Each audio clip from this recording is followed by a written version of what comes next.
to my channel. This is the story about a 1968 Land Rover 109 long wheelbase, extra long.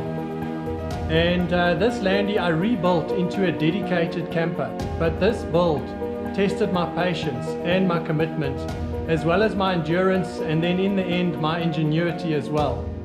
It's actually a miracle that this Landy turned out the way it did and provided me with such an awesome overland vehicle, and that we had so many adventures in. So what I've done is I've re-edited some old footage to show this amazing build, and then I've also shown some of the amazing adventures and overland trips that we did in it. So enjoy it. The story of how this Landy got its name is really interesting. I will share that not so sour story with you a bit later.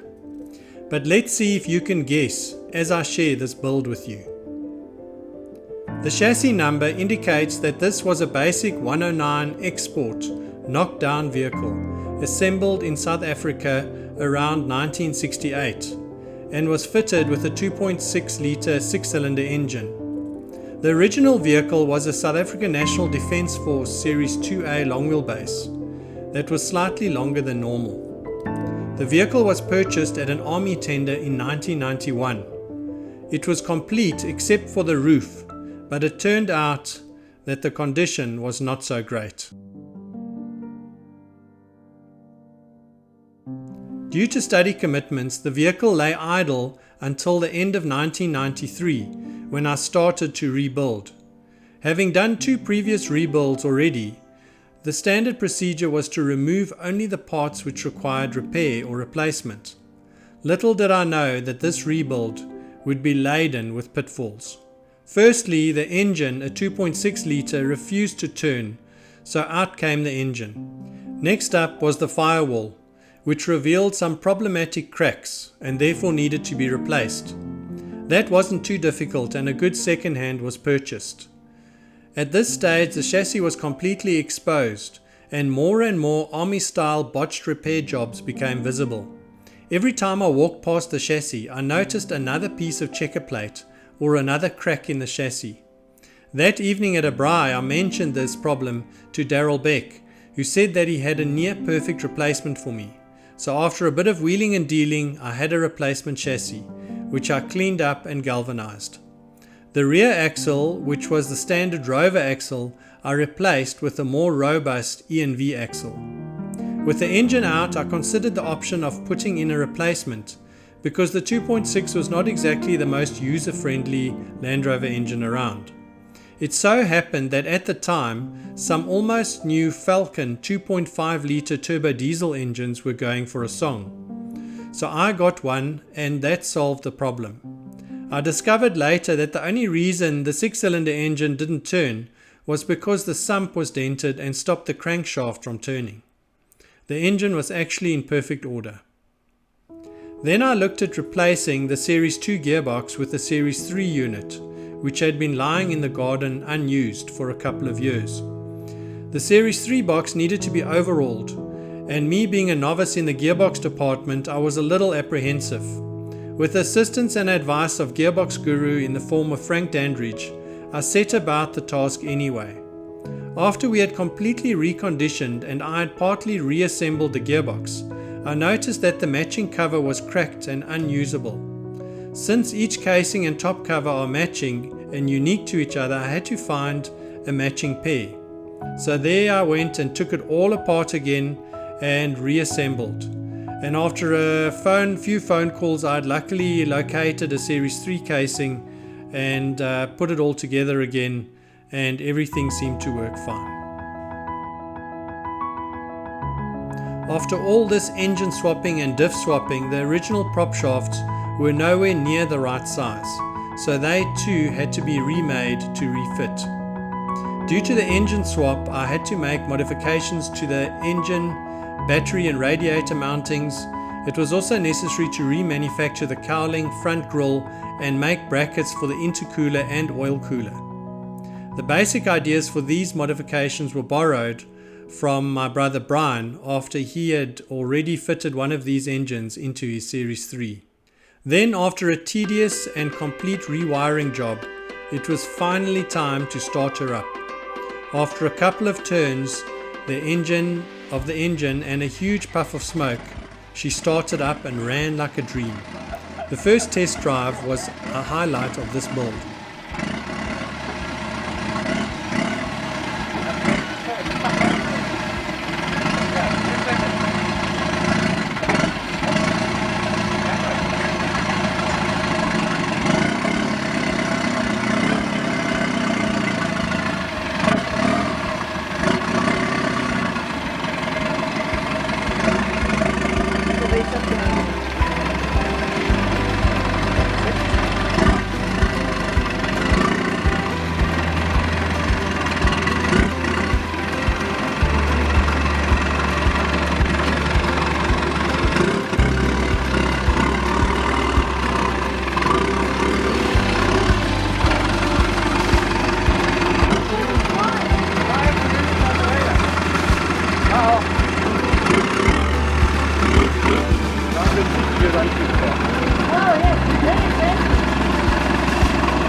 With a self-propelled rolling chassis, I was starting to see the light at the end of the tunnel and believe that there was life after a rebuild. Having completed 90% of the mechanics, I set about preparing the various body parts for repainting. The golden rule with paint preparation is the longer you spend, the better the end result. And since this vehicle was destined for thorny Bushville, I wasn't spending too much time on the preparation. The spray painting was done by my mom, who did an excellent job, with the only blemish being Brian's fingerprint. The color which I had chosen was a safari cream desert sand type color, but once applied it appeared a bit yellower than I had expected.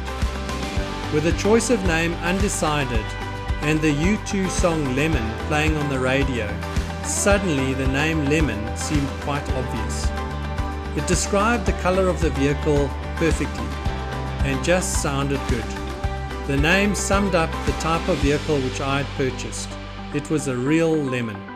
And so the name came to have two meanings, with the original having nothing to do with the problems which I had encountered up until then.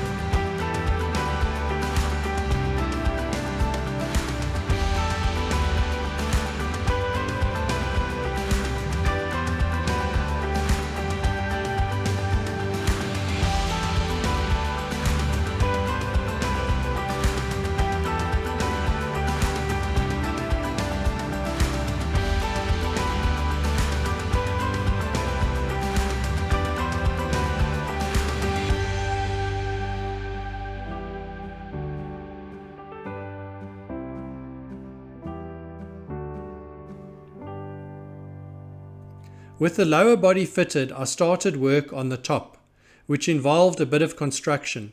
Since my vehicle was a 109 extra long, which is approximately 30 centimeters longer than a standard 109, a standard roof would not fit. So I constructed one by joining two standard second-hand roofs. The side tops also had to be lengthened and extra windows fitted.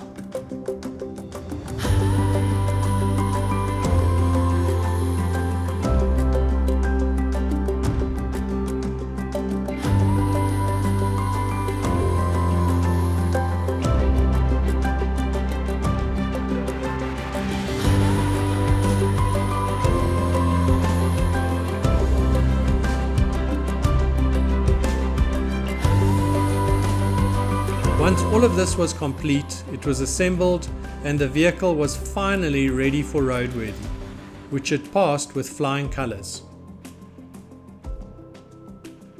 Work then started on the interior and the cab area was carpeted and soundproofed, an exercise which I find improves the comfort levels considerably in older series Land Rovers. A small stowage cupboard was built into the front roof section, where the radio and CD were installed. The next major task was to design the rear interior and fit it out as a camper. The design was such that it incorporated a porta potty, double gas stove, fridge, basin with running water, shower, kitchenette, storage space for provisions and clothing, and a double bed. The bed structure was made out of aluminium and hardboard and can either be a single bed or folded out into a double bed. The kitchenette was made using plywood and has several custom-sized cupboards where all food provisions and eating utensils are stored. The stove and basin were fitted into the countertop, which also houses the rubbish bin. The water for the basin is supplied through an electric pump from the onboard water tank. The water tank, which is 65 litres, was fitted under the passenger side seat. The electric pump also supplies water to the externally fitted shower. The power for all the electrics except the engine functions is supplied from two 90 amp hour deep cycle batteries, which were independent from the vehicle battery. These batteries are charged by two Siemens solar panels mounted on the roof rack.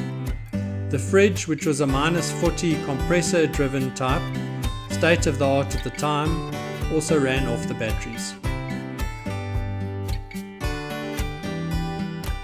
At the end of the project, I had a vehicle which I had custom designed to my specific needs and which I knew inside out. And this self-sufficient vehicle was intended for many trips to many amazing places. And we traveled with real great comfort, and the reliability was great, especially considering that I'd rebuilt it from scratch, and so we never really had any major problems. This sweet and sour tale of agony and ecstasy finally came to a very sweet end when Lemon went international with an article published in the 1997 summer edition of Land Rover International and was featured in the Wrecks to Riches section. The first trip was into Sterkfontein Dam, one of my favorite locations. And then we also did a trip to the Mpumalanga region with the Land Rover Owners Club. And then we started to venture into southern Africa and traveled to Lesotho, the Transkei, Botswana, Namibia, Zimbabwe. We went to Mozambique and then also did some epic surf safaris around South Africa.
just wanna get gone.